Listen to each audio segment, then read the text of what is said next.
Siguiendo el orden de nuestra liturgia, es el momento de la lectura bíblica,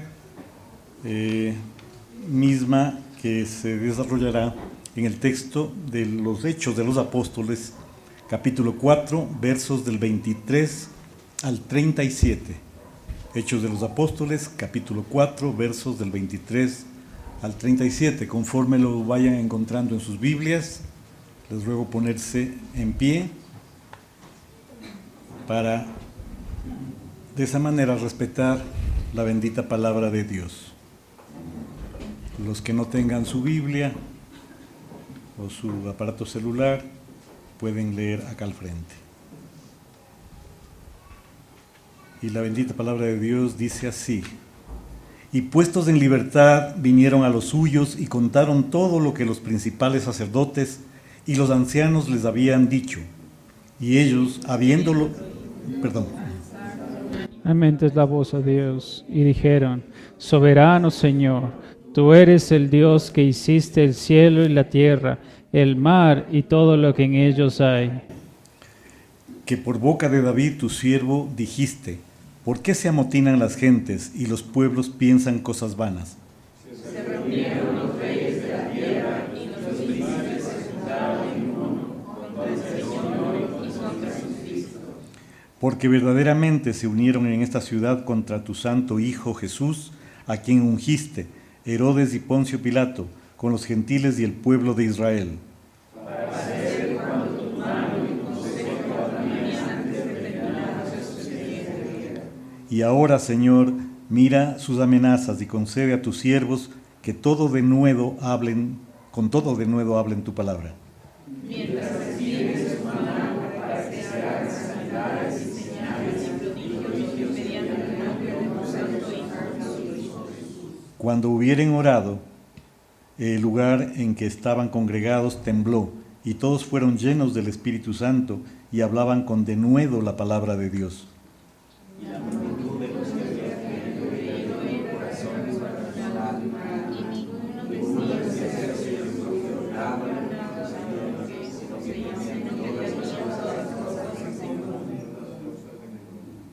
Y con gran poder los apóstoles daban testimonio de la resurrección del Señor Jesús, y abundante gracia era sobre todos ellos. Así que no había entre ellos ningún necesitado, porque todos los que poseían heredades o casas las vendían y traían el precio de lo vendido. Y lo ponían a los pies de los apóstoles, y se repartía a cada uno según su necesidad. Entonces, o sea, quienes los apóstoles hicieron nuestro primer que traducido es hijo de consolación, levita, natural de Chipre. Todos, como tenía una heredad, la vendió y trajo el precio y lo puso a los pies de los apóstoles. Gracias, Señor, por la lectura de tu bendita palabra. Pedimos que esta, Señor, obre con poder en nuestras vidas. En el nombre santo del Señor Jesús. Amén.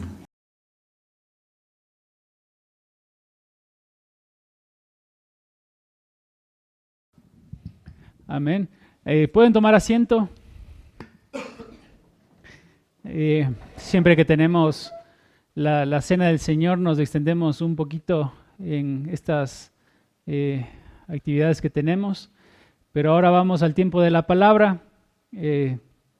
Si tiene una agüita en su mano, tome agüita para que no nos durmamos, sino que estemos atentos a la palabra de Dios. En las predicaciones que estamos teniendo en nuestra iglesia, ustedes saben que nos encontramos en la segunda carta que el apóstol Pablo escribió a Timoteo, pero en mi caso, conmigo, nos hemos detenido en el capítulo 1 y de ahí no avanzamos, ¿no es cierto? Pero creo que ha sido necesario para ir considerando estas lecciones que podemos aprender de la palabra de Dios. El capítulo 1 estamos considerando qué es lo que nosotros tenemos que hacer con la palabra de Dios y era retenerla, ¿se acuerdan? Y cuando hablábamos de retenerla, nos preguntábamos cómo debemos retener la palabra de Dios y habíamos dicho una frase: sin vergüenza. ¿Se acuerdan? No sin vergüenzas, no les estoy diciendo a ustedes, sino que la forma en la que nosotros debemos retener la palabra de Dios es sin avergonzarnos de nuestro Señor Jesucristo. Y una de las formas que tenemos ahí abierto la prédica de esas 8 maneras en cómo nosotros que nos ayudan a nosotros como cristianos para no avergonzarnos de Cristo. La primera de ellas era sed o avivar el fuego de Dios, del don de Dios que hay en ti. Y ahí comenzamos a hablar sobre los dones espirituales, y es en ese mismo sentido, mis hermanos, que vamos a seguir hablando en esta mañana. Vamos a seguir abordando el tema de los dones espirituales, ¿sí? Consideren estos sermones que estamos dando como si parecerían hasta en un momento un tipo de clase, pero son necesarias para que podamos tener juntos un pensamiento bíblico de estas cosas. ¿Cuántos de ustedes no se han topado con gente que quizás manifiesta que dones milagrosos todavía existen? O gente que dice que todavía recibe profecía de parte de Dios.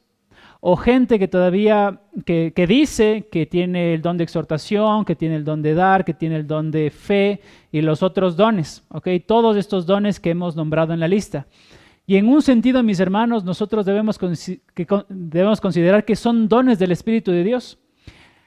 Y por otro lado, mis hermanos, queremos ser como iglesia en un sentido honestos con ustedes para que entendamos cuál es probablemente el pensamiento que estos otros hermanos, porque hay muy buenos hermanos que se consideran continuistas, es decir, que estos dones que se han dado en el primer siglo a través de los apóstoles, los primeros cristianos, continúan hasta el día de hoy, que hay muchos muy buenos creyentes, muy buenos pastores, muy buenos teólogos que están de ese lado, de la misma forma que del otro lado hay personas que se consideran cesacionistas, es decir, que algunos dones en particular ya dejaron de usarse porque en el contexto en el que fueron dados en un inicio ya no sería necesario para nuestra época actual. Pero todas esas cosas queremos nosotros darle una respuesta, queremos que juntos como iglesia podamos pensar en esas cosas,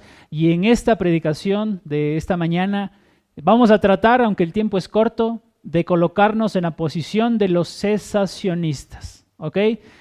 Alguno de ustedes va a decir, bueno, pero ¿nos vamos a ir en contra de los otros? No. Vamos a ver qué es lo que dice la Biblia, ¿ok? De aquellas personas, o colocándonos en esta posición de considerar que algunos dones del Espíritu Santo de Dios ya no están vigentes hoy. Vamos a considerar hoy, de alguna forma, esa posición, y Dios mediante, la semana que viene vamos a seguir hablando una vez más de los dones espirituales, o la prédica que me toque a mí, según el calendario, una vez más los dones espirituales, pero en este caso hablar sobre los continuistas, y que es también bíblico, mis hermanos, tener alguna de estas dos posiciones. Pero simplemente mi idea es que tengamos un entendimiento correcto de las Escrituras, y en base a eso vamos después a decir cuál es nuestra posición como iglesia. ¿Sí? ¿Me van siguiendo? No se duerma. El que se duerme se lo pierde. Y te va a tener que repetirse el video.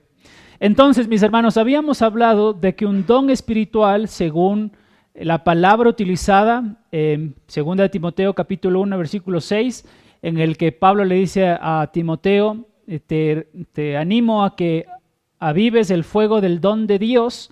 Esa palabra don se traduce como la palabra charisma, que es de la misma palabra o viene de la misma raíz, que se traduce una palabra en griego que también es charis, y charis significa gracia. De manera que habíamos dicho que un don espiritual, si gracia lo consideramos como un regalo de Dios, un don podríamos decir que es un regalo de Dios que es otorgado a cada cristiano para el servicio de la iglesia. Habíamos dado una definición nada más para recordarla en nuestra cabeza, y habíamos dicho acerca de un don espiritual estas palabras. Un don es un regalo de la gracia de Dios que otorga habilidades por el Espíritu Santo de Dios, en el que el Espíritu Santo capacita al creyente para servir a Dios en cualquier ministerio de la iglesia, con el propósito de edificar el cuerpo de Cristo hasta que Cristo regrese. Completita la definición, ¿no es cierto? Y habíamos también hablado que existen diferentes listas en nuestra Biblia que hablan de los dones espirituales, de las cuales habíamos nombrado Romanos capítulo 12, del 6 al 8, 1 Corintios 7, 7, 1 Corintios 12, 8 al 11, 1 Corintios 12, 29 al 30, Efesios capítulo 4, versículo 11, 1 Pedro 4, del 10 al 11, y ustedes en su díptico, al igual que yo aquí en mis apuntes, tenemos que de esos pasajes nacen la lista de dones espirituales que ustedes tienen allí en el díptico. Podemos nada más revisarlos para que nos acordemos un poco de ellos, y es más, se ha colocado en el díptico una pequeña descripción de lo que es ese don, para que tú puedas quizás guardar ese díptico y de alguna forma pienses en cuál es el don probable que el Señor te ha dado. Entonces, ustedes tienen ahí en la lista el don de apostolado, el don de profecía, el don de discernimiento de espíritus, palabra de sabiduría, palabra de conocimiento, fe, sanidades, milagros, lenguas, interpretación de lenguas, evangelismo, enseñanza, exhortación, servicio, misericordia, dar, y en última instancia, liderazgo o administración. Liderazgo o administración. Ahora, mis hermanos, nosotros, como ya he dicho, vamos a tratarnos de colocarnos en esta posición cesacionista, ¿ok? Que dice que los dones, que algunos dones del Espíritu Santo de Dios fueron otorgados o útiles en los inicios de la iglesia, pero que cesaron después de la muerte de los apóstoles y que hoy no están vigentes. Otra forma de decir cesacionista es decir que algunos dones son temporales y otros dones son permanentes. Entonces vamos a meternos a estos dones que en esta posición se consideran como temporales, ¿sí? Temporales. Ahora, debemos preguntarnos, hermanos, ¿qué dice la Biblia? ¿Qué dice la Biblia sobre el propósito de los milagros, sobre el propósito de las sanidades, sobre el propósito de estos actos sobrenaturales que hay registrados en la Biblia? ¿Sí o no? Es más, nosotros en la lectura que acabamos de dar, no sé si ustedes prestaron atención, Hechos capítulo 4 decía que los apóstoles hicieron milagros, prodigios y sanidades. Lo acabamos de leer.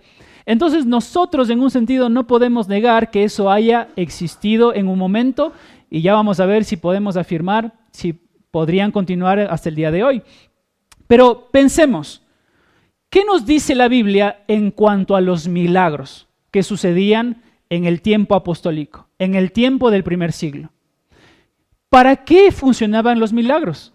¿Cuál era el objetivo que tenía Dios, siendo la persona de quien provienen todos estos dones espirituales, para que personas tengan la capacidad de hacer sanidades? ¿Cuál era el propósito? Uno de esos propósitos que vamos a nombrar acá, y prioritariamente mirando el ejemplo de Jesús, es autenticar quienes son enviados de Dios. Y en el caso de Jesús, los milagros, las señales milagrosas, autenticaron en la vida del ministerio terrenal de Jesús quién era Él. Abran conmigo sus Biblias, por favor, en Hechos capítulo 2, versículo 22. Hechos capítulo 2, versículo 22. Estamos considerando que las señales milagrosas realizadas en el primer siglo, en el tiempo del ministerio terrenal de nuestro Señor Jesucristo, sirvió o tenía el objetivo de autenticar quién era Jesús. Decir que Él era el Mesías de Dios y que no se puede comparar a otro tipo de profeta porque lo que Él dijo lo vivió y se hizo. Miren lo que dice Hechos capítulo 2, versículo 22. En el discurso de Pedro, dice estas palabras: varones israelitas, oíd estas palabras. Jesús Nazareno, varón aprobado por Dios, y noten esa frase, varón aprobado por Dios, entre quienes, entre vosotros, con maravillas, prodigios y señales que Dios hizo entre vosotros por medio de él, como vosotros mismos sabéis. Entonces noten, mis hermanos, que el testimonio de Pedro es que el Señor Jesucristo fue aprobado por Dios. ¿Cuándo? Cuando en medio de la comunidad judía y en medio de los discípulos cristianos, ¿qué hizo Jesús? Hizo maravillas, prodigios y señales. ¿Se dan cuenta? Entonces, en un sentido, este versículo, mis hermanos, nos está diciendo a nosotros que estas señales milagrosas que el Señor Jesucristo hizo en medio del pueblo judío y de los otros creyentes era gritarle al mundo: hey, yo soy el verdadero Mesías. Y en ese sentido, Cristo autenticaba quién Él era. ¿Me están entendiendo?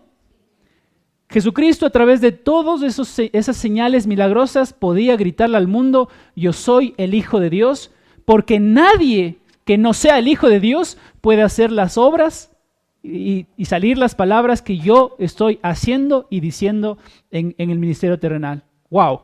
¡Wow! En segundo lugar, las señales milagrosas autenticaban en el primer siglo quiénes eran los enviados del Señor, y en este caso autenticaban a los apóstoles, autenticaban a aquellos que venían de parte de Dios, que provenían de Dios. ¿Y dónde lo vemos eso? Abran conmigo sus Biblias, 2 Corintios, capítulo 12, versículos del 10 al 12. Miren cómo dice el texto: por lo cual, por amor a Cristo, me gozo en las debilidades, en afrentas, en necesidades, en persecuciones, en angustias, porque cuando soy débil, entonces soy fuerte. Me he hecho un necio al gloriarme. Vosotros me obligasteis a ello, pues yo debía ser alabado por vosotros. Porque en nada, y ahí miren, este es el énfasis, en nada he sido menos que aquellos grandes apóstoles, aunque nada soy. Con todo, las señales de apóstol han sido hechas entre vosotros en toda paciencia por señales, prodigios y milagros. Miren cómo el apóstol Pablo dice que las señales de un apóstol eran hacer ¿qué?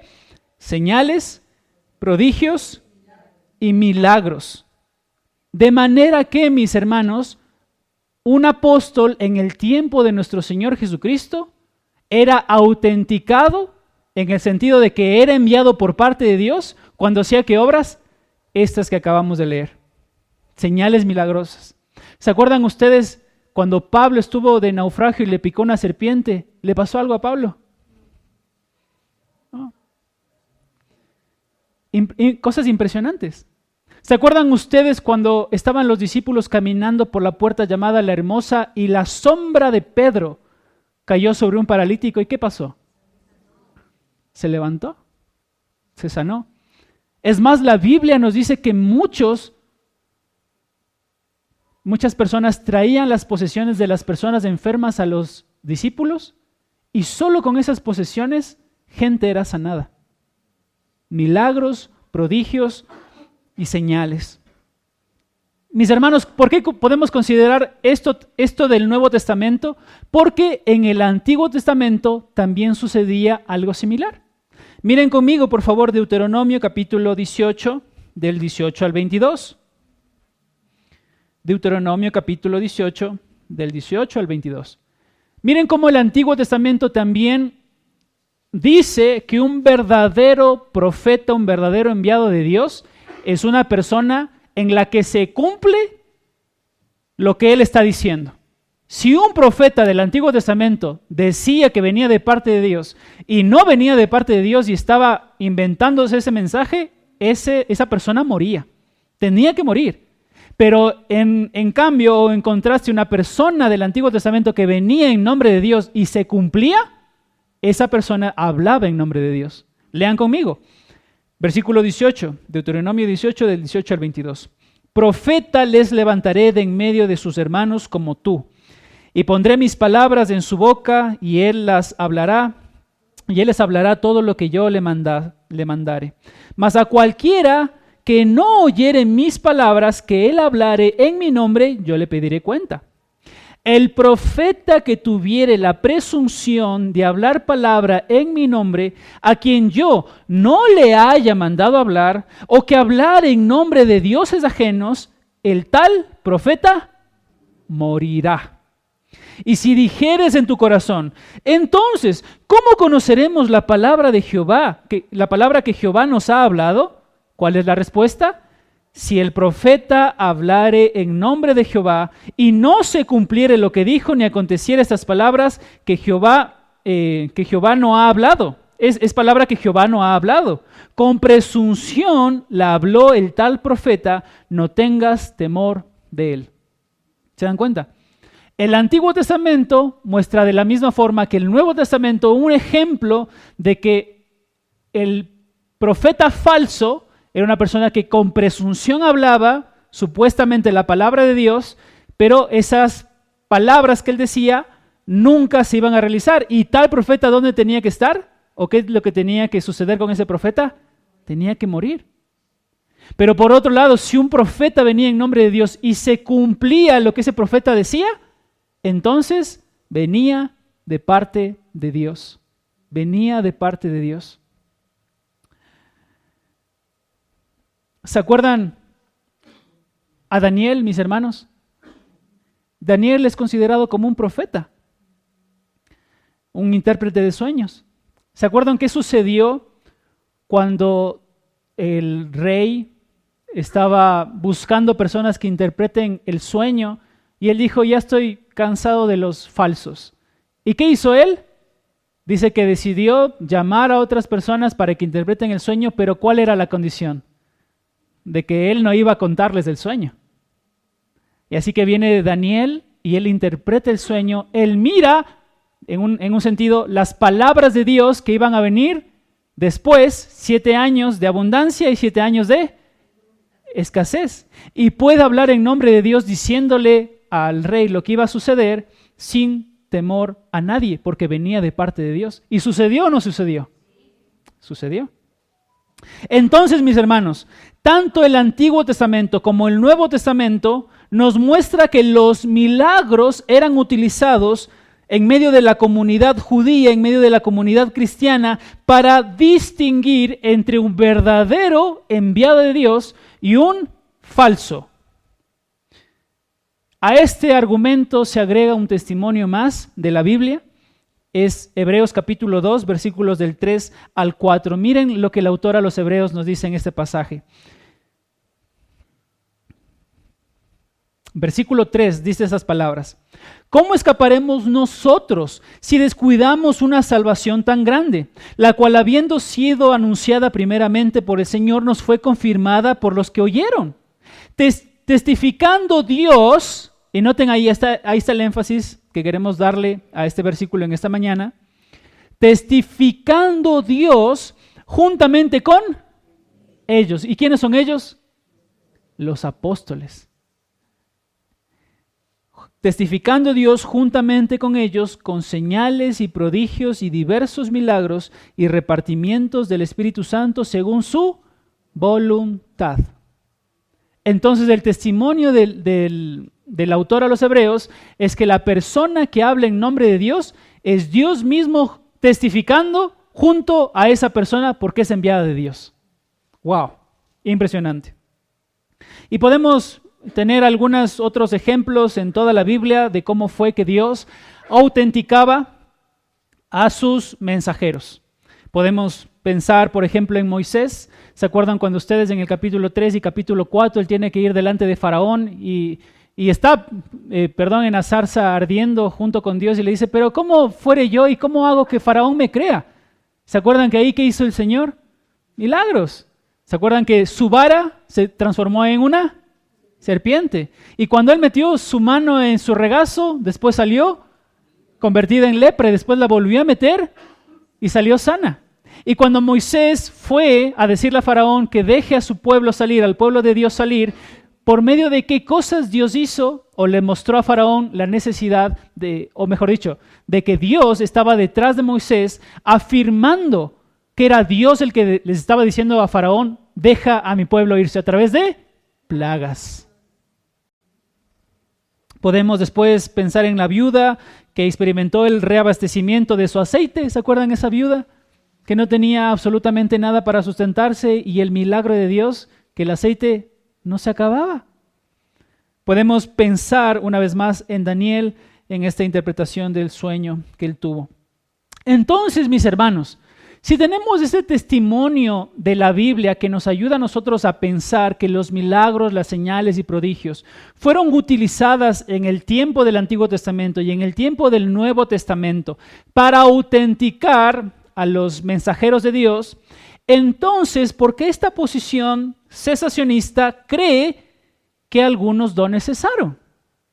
¿No es acaso que hoy también hay personas enviadas de Dios? ¿Sí o no? ¿Hay personas que Dios levanta, sí o no? ¿Hay personas que Dios usa, sí o no? Ya hemos hablado la semana anterior, Dios nos ha capacitado con dones de su Espíritu. Entonces Dios, incluso en nuestro tiempo, mora en nosotros como creyentes. Entonces, ¿por qué esta posición nos invita a considerar que algunos dones cesaron? Que algunos dones ya no hay, que no están vigentes en este tiempo. Quiero iniciar diciendo estas palabras. No existe, mis hermanos, no existe ni una sola declaración bíblica o una declaración explícita en la Biblia que especifique que los milagros realizados por medio de los hombres y los dones temporales cesaron con los apóstoles. ¿Me escucharon? No hay ningún versículo ni alguna declaración explícita que diga en la Biblia que algunos dones cesaron. Y quizás para algunos nos caemos para atrás. ¿Cómo? ¿No es cierto? Entonces, ¿por qué no somos como aquellas iglesias en donde se manifiesta, voy a utilizar los términos de ellos, se manifiesta el obrar del Espíritu Santo? Ya vamos a ir diciendo algunas razones por las que no somos semejantes. Esta posición da algunas razones. Y déjame comenzar con la primera. La primera razón por la cual algunas personas consideran que algunos dones cesaron es esta. Una de las razones es porque aquellos dones que sirvieron en la iglesia, que fueron útiles en la iglesia, fueron utilizados en medio de la comunidad cristiana mientras no había un registro completo de la palabra de Dios a la humanidad. ¿Me entendieron? La primera razón era porque algunos de esos dones que se utilizaban en la iglesia sirvieron en primera instancia, en este primer siglo, en el inicio de la iglesia, porque aún no había un registro completo de la palabra de Dios a la humanidad. En otras palabras, esta posición que dice que algunos dones ya no están vigentes, asumen que la palabra de Dios se completó, es decir, estamos hablando del canon del Antiguo y del Nuevo Testamento, se completó con los apóstoles, siendo Juan el último de ellos. Probablemente habrá vivido hasta el término del primer siglo. Entonces ellos dicen, mientras no había la palabra de Dios, no estaba completa, mientras que no teníamos un registro exacto de la mente de Dios, entonces probablemente estos dones fueron utilizados en el primer siglo, pero como ya nosotros ahora tenemos en el Nuevo Testamento una Biblia completa, infalible, autoritativa, entonces nosotros probablemente podríamos pensar que esos dones que se utilizaron en el inicio ya no puedan estar. Ya vamos a decir cuáles de esos dones nos estamos refiriendo. Ahora, mis hermanos, les doy un comentario de un teólogo. Dice, Dios no tuvo razón alguna de llevar a cabo milagros por medio de los hombres porque ya nos estaba revelando una verdad que tuviera que ser autenticada. Miren cómo conectamos con lo anterior. ¿Se dan cuenta? ¿Qué es lo que está diciendo el autor?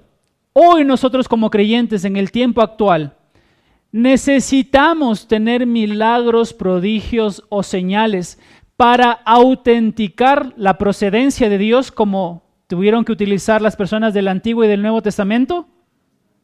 No. ¿Por qué razón?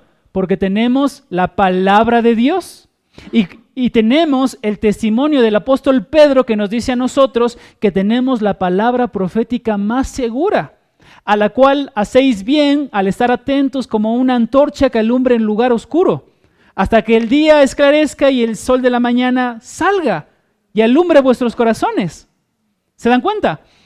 Entonces, ellos dicen que ya no hay una verdad que se está revelando y que por lo tanto necesita ser autenticada. El canon se cerró con la conclusión del Apocalipsis y por consiguiente la obra de milagros de Dios y los dones temporales cesaron, dice este comentario. ¿Cuál es un segundo argumento para considerar que algunos dones particulares cesaron después de la muerte de los apóstoles en el primer siglo de la iglesia? El segundo argumento es que con el progreso histórico de la vida de los apóstoles y de la vida de la iglesia, los milagros disminuyeron.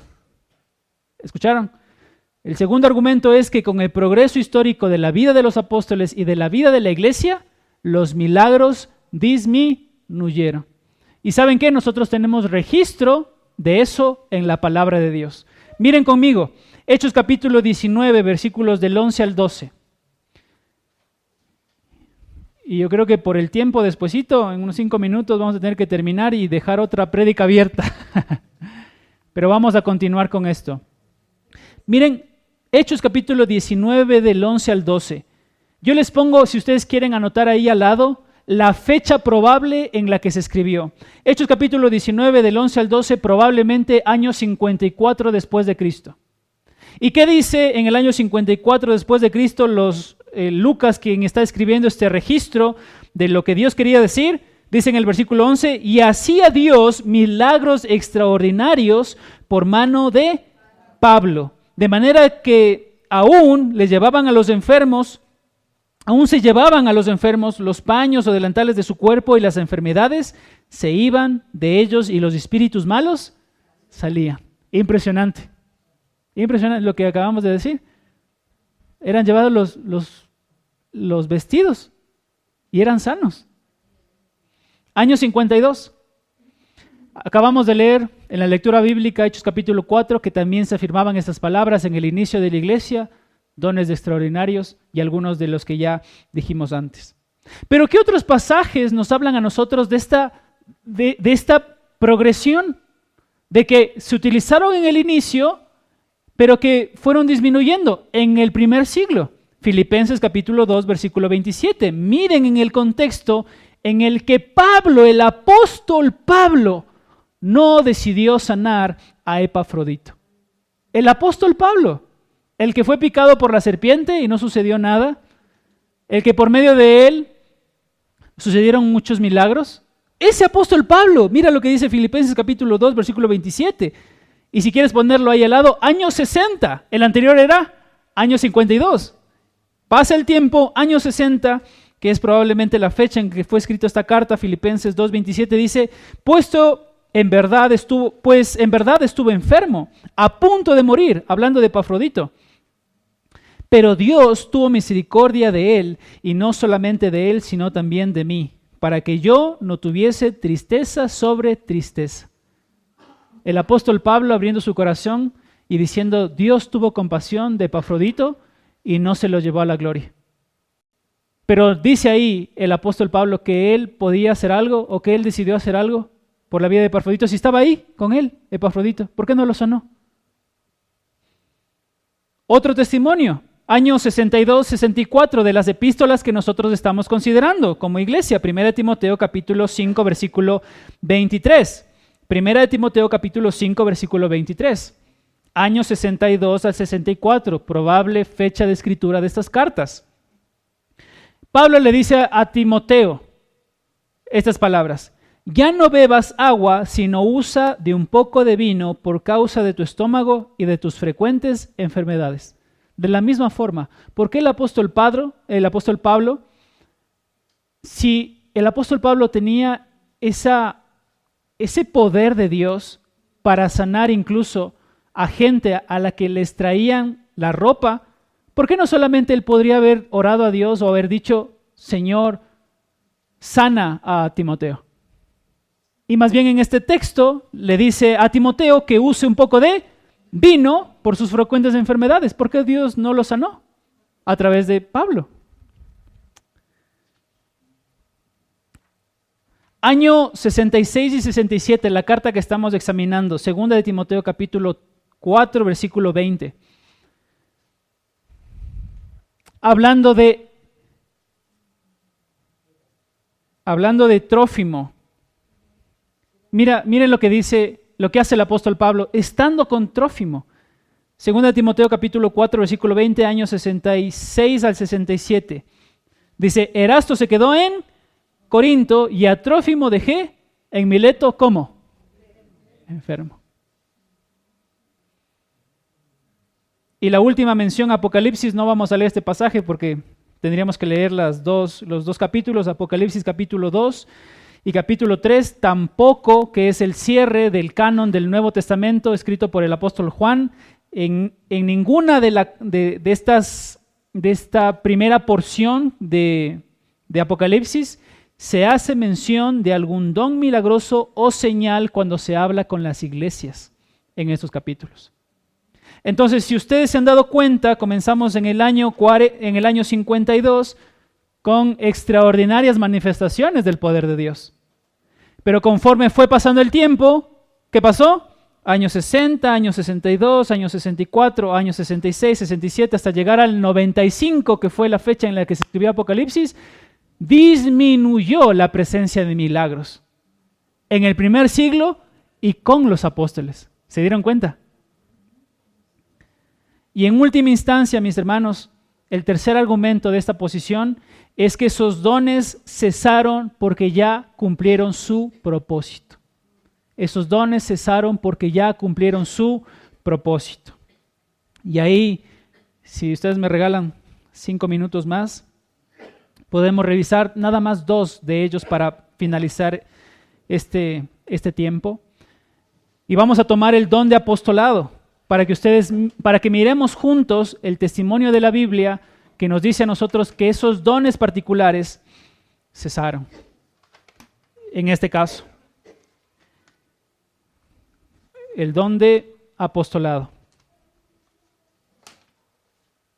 Todo esto tenemos que ver, hermanos. Miren conmigo, si nosotros abrimos nuestras Biblias, 1 Corintios capítulo 12, versículo 28, se habla de este don de apostolado.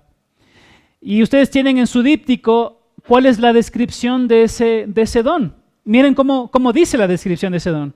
Es ese llamado divino a servir como representante oficial de Cristo, porque recibió y proclamó la verdad divina que se constituyó en el fundamento de la iglesia. Ese era un apóstol, ¿no es cierto? Ahora deberíamos preguntarnos si estamos considerando esta posición cesacionista y el último argumento es que los dones cesaron porque ya cumplieron su función. Podríamos preguntarnos, ¿será que hay apóstoles aún hoy? Y la pregunta que seguiría a eso sería, ¿cuáles eran los requisitos que tenía un apóstol para ser apóstol? ¿No es cierto? Porque había requisitos. Bueno, estos requisitos nos habla la Biblia y miren conmigo 4 requisitos puntuales que los vamos a nombrar ahí cortitamente, que necesitaban las personas para decir que eran apóstoles de Cristo.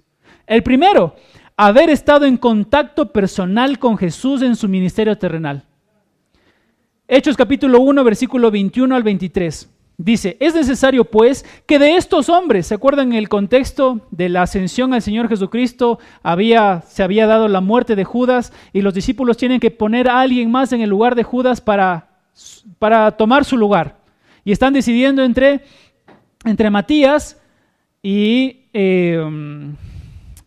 Barsabás, o llamado el justo en este mismo pasaje que leímos. Y mira cómo sigue entonces. Es necesario pues que de estos hombres, de estos seguidores de Cristo, que han estado juntos con nosotros todo el tiempo que el Señor Jesús entraba y salía de entre nosotros, comenzando ¿desde cuándo? Desde el bautismo de Juan hasta el día en que de vosotros fue recibido arriba. Uno de esos necesita ser hecho testigo con nosotros de su resurrección, y señalaron a 2, a José llamado Barsabás, que tenía por sobrenombre Justo, y a Matías. Entonces el primer requisito que lo dice acá puntual, ¿cuál es? Haber estado en el ministerio del Señor Jesucristo. ¿Desde cuándo? Desde el bautismo de Juan hasta la resurrección del Señor. Desde el bautismo de Juan hasta la resurrección del Señor. Primer requisito. Segundo requisito, mis hermanos, haber sido testigos de la muerte de Cristo. Ya lo acabamos de leer. No solamente haber estado en el ministerio del Señor, sino haber sido testigos de que Cristo se levantó de la tumba. Miren cómo el apóstol Pablo, defendiéndose de su apostolado, dice estas palabras al considerar y al decir que él mismo miró a Cristo resucitado. Él pregunta en 1 Corintios capítulo 9, versículos del 1 al 2, ¿no soy apóstol? ¿No soy libre? ¿No he visto a Jesús, al Señor nuestro? ¿Vieron? ¿No he visto yo al Señor, nuestro Dios? Lo vio. Defendiendo Pablo su apostolado cuando muchos le decían a él que no tendría que ser llamado apóstol, pero después vamos a ver que en el texto dice que Dios lo llamó a él como si fuera un abortivo. Y abortivo en el sentido de que vino fuera de tiempo. Esa es la que llegó fuera de tiempo.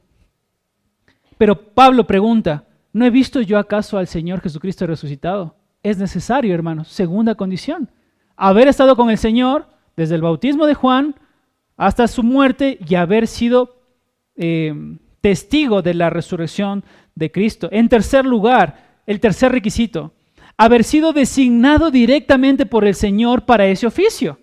Piensen ustedes, mis hermanos, habrá habido gente que le seguía al Señor, que lo vio desde su ministerio terrenal 3 años y medio, y habrá visto esas mismas personas que lo vieron en su resurrección.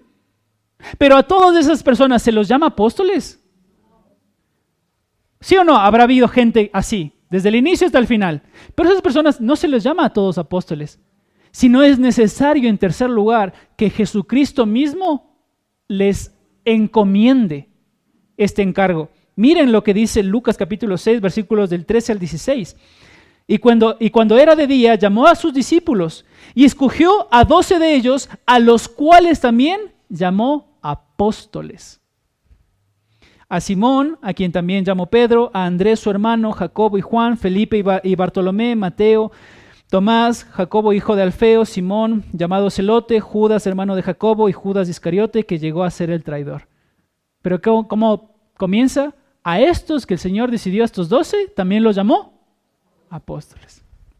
Y en cuarto lugar, estos apóstoles tenían que cumplir con estos 3, y el cuarto es hacer milagros, señales y prodigios, porque eso autenticaba que ellos venían de parte de Dios. Por eso, una vez más, el texto, 2 Corintios capítulo 12, versículo 12, con todo las señales de apóstol han sido hechas entre vosotros, en toda paciencia, por señales, prodigios y milagros. Y milagros.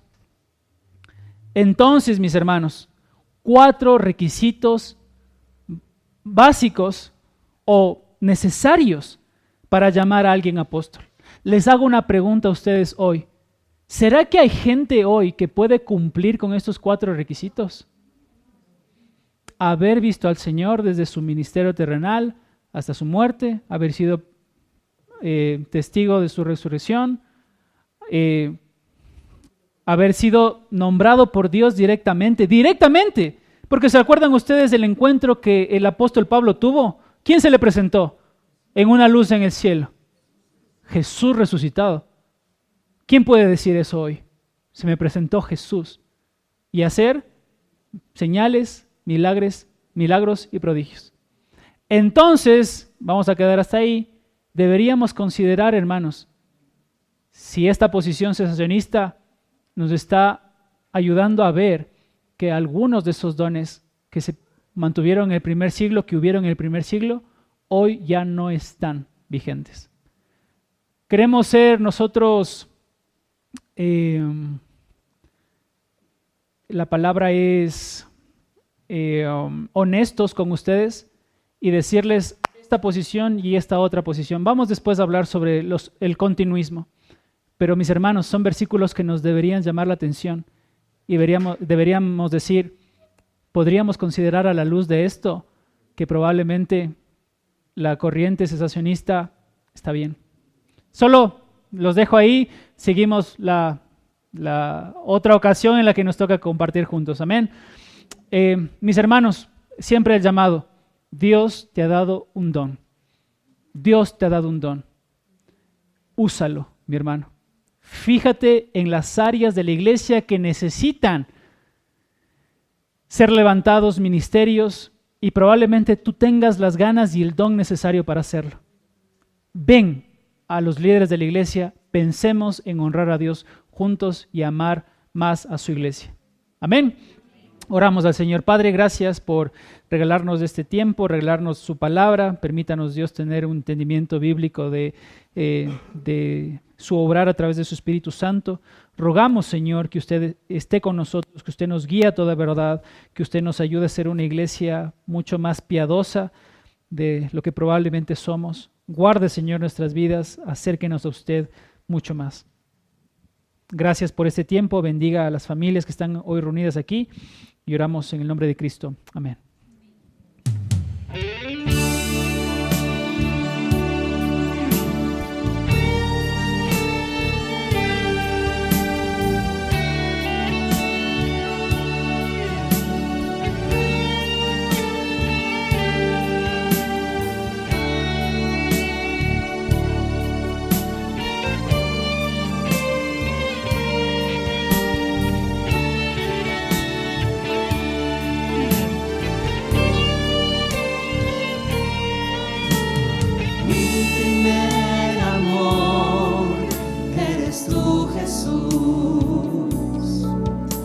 Mi alma anhela agradarte.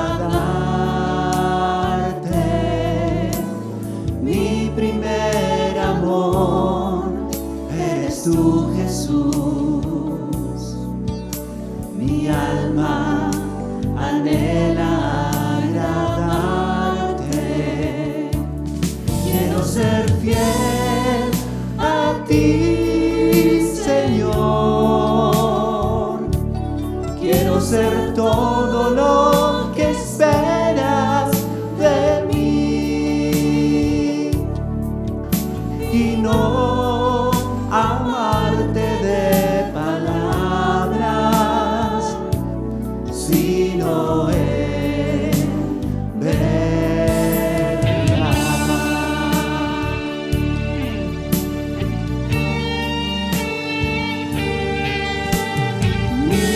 primer amor, eres tú, Jesús.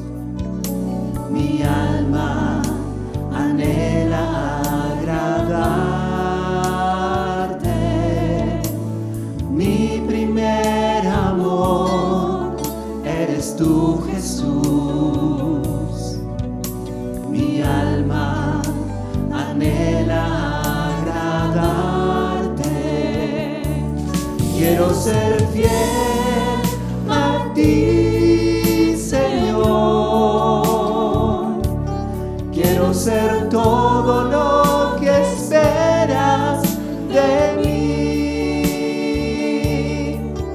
y no amarte de palabras, sino en verdad.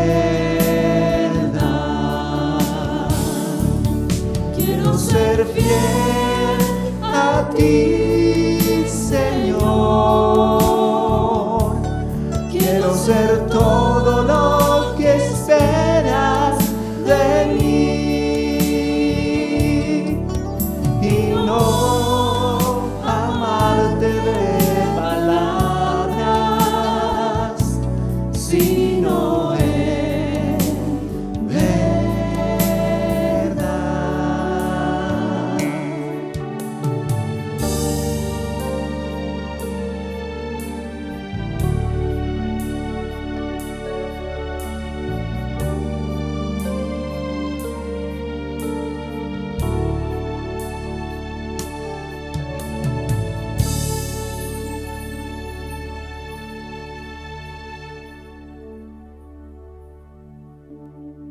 Gracias por participar en esta celebración desde tu hogar. Damos gracias a Dios por la oportunidad de escuchar su palabra. Recordemos siempre que como una sola iglesia nos mantenemos unidos en oración con cristianos alrededor del mundo. Nuestra actitud frente al mundo siempre será de constante alabanza y adoración a Jesucristo, con oraciones de súplica y agradecimiento. Bendiciones